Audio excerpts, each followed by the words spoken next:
Hi again guys, and welcome to episode 15 of Global Contenders, the review series for Gran Turismo's touring car lineup. And this particular pick is another one of the quite a few fictional touring cars. In fact, there are more fictional touring cars than real ones featured on the game. And this is a touring car from Volkswagen, of course. It's a Golf-based touring car, in particular based on the Mark IV GTI. Now, the Mark IV GTI we discussed recently in B-Road Ballers, and we said in that series that although it's definitely not a bad car, it's not necessarily the most obvious choice of hot hatch. This is kind of similar to that, but in a touring car way.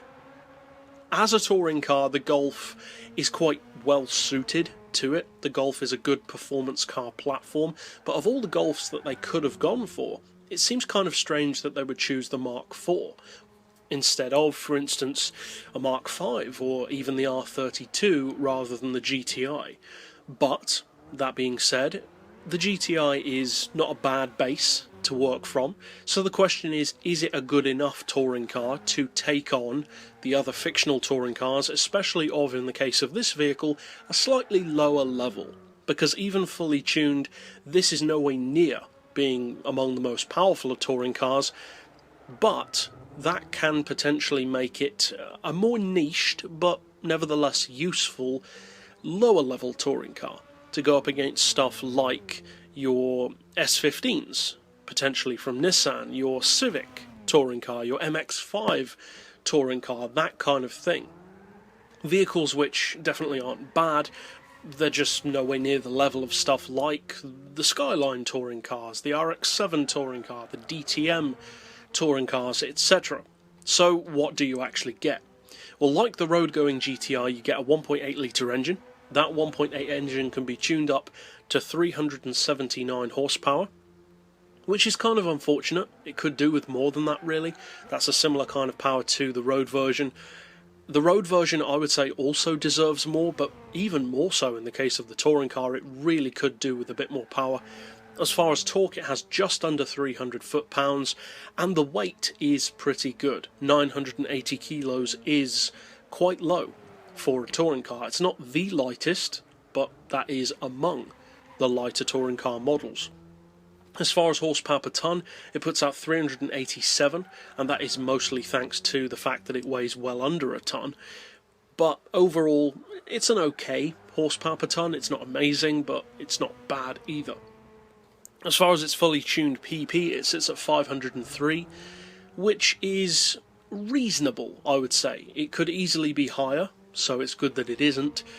I personally probably wouldn't race this car at the 500 pp level, but if you do feel inclined to do so, it's got some potential. On twistier tracks where big power doesn't mean as much, it can prove to be a useful vehicle because of the handling. Now, getting to the handling of the car, the handling is its best point. In a similar way, actually, to the road version, the road-going Mark IV GTI is a pretty good handling car. This basically takes that same overall handling character and personality and exaggerates it even more. The handling is more grippy, of course, more focused than the road version. You've got less weight to deal with, and the fact that it doesn't have quite as much power to work with means that stuff like torque steer and wheel spin that you'd expect from a front-wheel drive machine, as this one is, isn't really that much of an issue. It's got enough power to go quick, but not so much power that it's almost too much, like it's fighting against you. Now, that being said, I would have personally still liked it if it had more power, because it would make it more useful. But just like there's a flip side to anything, the flip side of having less power is that it is easier to use, and to use in a more carefree manner. You can throw the car through corners more, play with the throttle more as far as how early you stomp your foot down when you exit corners, without really needing to worry about shredding the tyres as much as you would if it were a more powerful car. Now, as far as price, it's a little expensive. 156 grand for this car, I would say, is too much. You can understand why it costs that much, because it's a newer touring car on the game, it's a premium.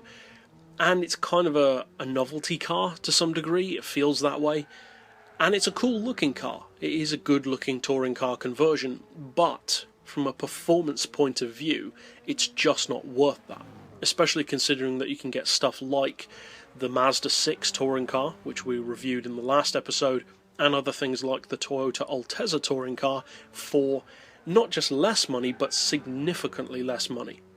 Almost half the price in some cases. So for price, I would say this car is not that great. But as an overall package, it does have its uses.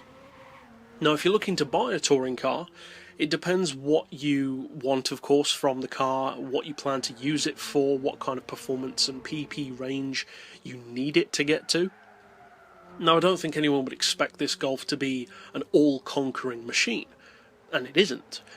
But for the right person, it could be a useful vehicle.